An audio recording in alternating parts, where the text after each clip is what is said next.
दोस्तों 65 वर्षों से चला आ रहा दुनिया का सबसे सफल माने जाने वाला जल समझौता सिंधु जल समझौता यानी कि इंडस वाटर ट्रीटी, और भारत ने इसको सस्पेंड क्यों किया है। दोस्तों भारत और पाकिस्तान के बंटवारे के बाद पाकिस्तान के सामने उसकी सबसे मूलभूत प्रॉब्लम जो थी वो थी पानी की समस्या या फिर पानी की प्रॉब्लम, क्योंकि पानी के लिए पाकिस्तान का सबसे बड़ा सोर्स रहा है सिंधु नदी, जो कि तिब्बत में मानसरोवर झील के पास से पैदा होती है और वहां से होती हुई भारत जाती है और भारत से पाकिस्तान, और पाकिस्तान से वो अरब सागर में जाके गिर जाती है।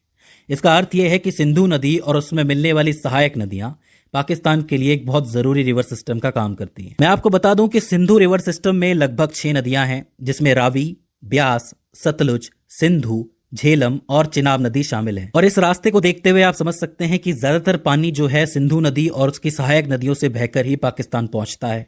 ऐसे में जब बंटवारा हुआ तो पाकिस्तान और इंडिया के अंदर बहुत से झगड़े होने लगे कि ये जो पानी है किस तरह बांटा जाए, कितना किसको मिलेगा, कैसे मिलेगा, ये सारी चीजें होने लगी।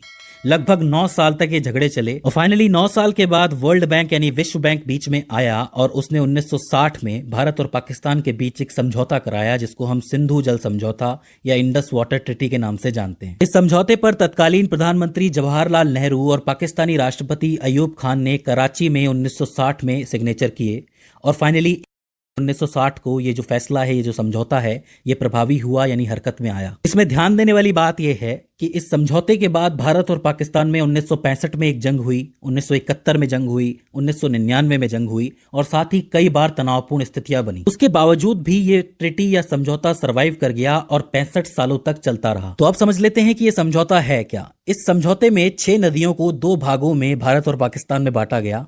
एक भाग था पूर्वी नदियों का यानी कि ईस्टर्न रिवर्स, जिसमें रावी, ब्यास और सतलज आती हैं, और इन तीनों पर भारत का अधिकार कर दिया गया। यानी कि इन तीनों नदियों का इस्तेमाल भारत अपने हिसाब से कर सकता है, सिंचाई कर सकता है, बिजली पैदा कर सकता है और साथ ही मछली पालन भी कर सकता है, और जो भी काम में इस्तेमाल लेना चाहे वो कर सकता है। वहीं जो दूसरा हिस्सा था वो था पश्चिमी नदियों का यानी कि वेस्टर्न रिवर्स, जिसमें सिंधु यानी कि इंडस नदी, इसके अलावा झेलम और चिनाब नदी शामिल है। इन तीनों नदियों का ज्यादातर पानी जो था वो पाकिस्तान को दिया गया और भारत के जो अधिकार थे इन नदियों पे बहुत ज्यादा सीमित कर दिए गए। यानी भारत को सिर्फ कुछ एक चीजें करने की इजाजत थी, जैसे कि भारत इससे थोड़ी बहुत सिंचाई कर सकता था, जल विद्युत पैदा कर सकता था या फिर नौवहन कर सकता था, मतलब नौकायन कर सकता था इसके अंदर, लेकिन वो भी लिमिट के अंदर। ज्यादा पानी भारत इसके अंदर से निकाल नहीं सकता था। अगर आप इस समझौते के कोर को समझने की कोशिश करें, मूल उद्देश्य को समझने की कोशिश करें, तो वो ये है कि पाकिस्तान को इस बात का डर था कि भारत के जो राज्य जहां से सिंधु नदी बह के आ रही है वो राज्य थोड़े से ऊंचे हैं और भारत कभी भी चाहे तो इस पानी को रोक सकता है, तो पानी की आपूर्ति रुक जाएगी। लगभग 61% आबादी जो है पाकिस्तान की वो इस पानी पर डिपेंड करती है, तो ऐसे में पानी की किल्लत हो जाएगी। इस डर को रोकने के लिए ही भारत के जो अधिकार थे, जो राइट्स थे, उनको सीमित कर दिया गया था, लिमिटेड कर दिया गया था। थोड़ा और ढंग से समझो तो पाकिस्तान ये कह रहा है कि जिस बहाव से पानी बह के आ रहा है सिंधु नदी के अंदर, झेलम नदी के अंदर और चिनाब नदी के अंदर, वो बहाव नहीं कम होना चाहिए, मतलब उसी बहाव के साथ पानी आना चाहिए। अगर आप इस नदी के ऊपर बांध बनाना चाहते हैं, डैम बनाना चाहते हैं और विद्युत पैदा करना चाहते हैं यानी बिजली, तो ऐसे में आप रन ऑफ द रिवर परियोजना बनाएंगे। ध्यान से समझना, रन ऑफ द रिवर परियोजना। इसमें क्या होता है कि जैसे नदी बह रही है और इस नदी का बहाव बहुत तेज है और आप इसके ऊपर एक डैम बनाना चाहते हो जिससे कि जल विद्युत पैदा हो जाए, तो जल विद्युत पैदा करने के लिए, बिजली पैदा करने के लिए आप पीछे एक जलाशय का निर्माण करते हो। उस जलाशय के अंदर पानी जमा हो जाता है और उस पानी के फ्लो से ही आप टरबाइन घुमा के बिजली पैदा करते हो। पर पाकिस्तान ये कह रहा है कि आप ये जलाशय नहीं बना सकते। जलाशय अगर आपने बना लिया तो पानी जो है आपके पास जमा हो जाएगा। पानी अगर जमा हो गया तो बहाव कम हो जाएगा, बहाव कम हो गया तो पानी कम हो जाएगा और इससे हमें दिक्कत हो जाएगी। तो भारत को सिर्फ ये कहा है कि चलती हुई नदी से आप अगर बिजली बनाना चाहते हो तो बना लो, लेकिन पीछे जलाशय नहीं बनेगा।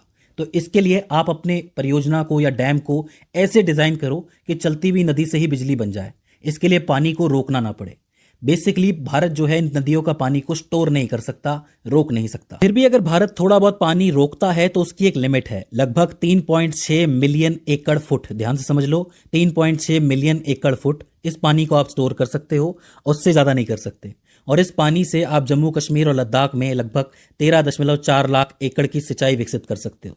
मैं आपको बता दूं कि वर्तमान में लगभग 6.42 लाख एकड़ सिंचाई क्षेत्र वहां पे विकसित कर दिया गया है, लेकिन फिर भी ये पानी बहुत कम है। इस बीच अगर भारत कोई ऐसी योजना बना देता है जिसके अंदर जल जो है स्टोर हो रहा है, पानी जो है स्टोर हो रहा है, तो उसमें पाकिस्तान को यह अधिकार है, ये राइट है कि वो भारत के ऊपर आपत्ति उठा सकता है, सवाल उठा सकता है और भारत को कोर्ट में लेके जा सकता है। ऐसी ही 2-3 महत्वपूर्ण परियोजनाएं हैं जिस पर पाकिस्तान पहले आपत्ति उठा चुका है, जिसमें आता है सलाल हाइड्रो इलेक्ट्रिक प्रोजेक्ट। 1970 और 80 के दशक में पाकिस्तान ने इस परियोजना पर आपत्ति जताई थी, क्योंकि ये जो परियोजना थी चेनाब नदी के ऊपर थी। उनका कहना यह था कि अगर आप चेनाब पे ये परियोजना बनाओगे तो चेनाब का बहाव कम हो जाएगा। इस चक्कर में आपत्ति उठाई गई और शिकायत दर्ज की गई। हालांकि भारत ने डिजाइन में थोड़े से संशोधन किए और परियोजना 1987 में पूरी हो गई। इसी तरह आता है Kishan Ganga hydro electric project. ये जो है जम्मू कश्मीर के बांदीपोरा जिले के अंदर बनाई जानी थी। मैं आपको बता दूं कि ये किशन गंगा नदी के ऊपर बनाने वाला बांध था। किशन गंगा एक सहायक नदी है झेलम नदी की। पाकिस्तान का दावा यह था कि अगर आप किशन गंगा नदी पे ये डैम बनाते हो, परियोजना बनाते हो, तो इससे झेलम नदी का पानी कम हो जाएगा, क्योंकि पानी को आप यहाँ पे स्टोर कर लोगे, इस वजह से झेलम में पानी कम हो जाएगा। तो यही कारण है कि बहाव कम हो जाएगा, तो आप ये नहीं बना सकते। हालांकि 2013 में अंतर्राष्ट्रीय मध्यस्थता न्यायालय ने भारत को इस परियोजना को जारी रखने की अनुमति दे दी, लेकिन इसके लिए कुछ एक लिमिट्स भी सेट कर दी कि ज्यादा आप पानी इसके अंदर स्टोर नहीं कर सकते। और फाइनली 2007 में ये शुरू हुआ और 2018 में पूरा हो गया।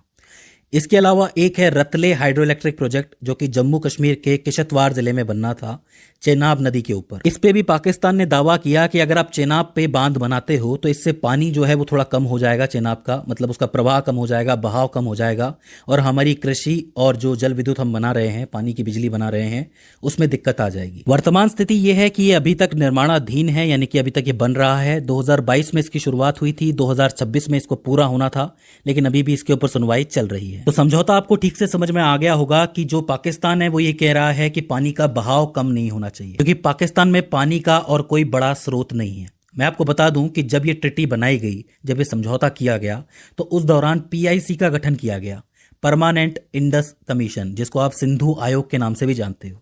ये क्या है? इसमें भारत और पाकिस्तान के इंजीनियरों और अधिकारियों की एक टीम होती है जो साल में एक बार जरूर मिलती है। इनका काम यह है कि नदी का जो वर्तमान डेटा है, यानी कि पानी का स्तर कितना है, इस पे बनने वाले प्रोजेक्ट्स कौन से हैं, ये सारा डाटा एक दूसरे के साथ शेयर करना होता है, स्पेशली भारत को करना होता है। और फाइनली झगड़े जब होते हैं तो झगड़ों को शुरुआत में सुलझाने का काम PIC का है। ये बात ज़्यादा बड़ी ना हो और आपस में ही सॉल्यूशन निकल जाए, तो इसके लिए PIC काम करती है। मान लीजिए कि कोई बड़ा झगड़ा हो जाता है, तो फिर क्या होगा? तो इसके कुछ एक स्टेप्स हैं। सबसे पहले तो दोनों देशों की सरकार आपस में मिलकर बातचीत कर सकती है, जो फॉरेन मिनिस्टर होते हैं वो आपस में बात कर सकते हैं। दूसरा ये है कि कोई न्यूट्रल एक्सपर्ट को बुलाया जाए, अंतर्राष्ट्रीय एक्सपर्ट, जैसे कि वर्ल्ड बैंक से ही कोई आ गया तो उसने बीच में आकर के पूरा सॉल्यूशन निकाला। और आखिरी जो स्टेप है वो है कोर्ट, जो कि नीदरलैंड के अंदर मौजूद है, वही फैसला करता है। तो फाइनली ये जो सारी दिक्कतें होती हैं, इन सबका फैसला कहाँ होता है? नीदरलैंड के हैग कोर्ट के अंदर। तो अब आपको ये तो समझ में आ गया कि सिंधु जल समझौता क्या है। तो दोस्तों, मुझे उम्मीद है कि आपको सिंधु जल समझौता समझ आ गया होगा और इस वीडियो से आपने कुछ ना कुछ नया जरूर सीखा होगा। अगर इसके बाद भी इस वीडियो के अंदर आपको कोई क्वेरी आती है, कोई दिक्कत आती है, तो आप हमें कमेंट सेक्शन में बता सकते हैं। तो दोस्तों, आज की इस वीडियो के अंदर बस इतना ही। सी यू इन द नेक्स्ट।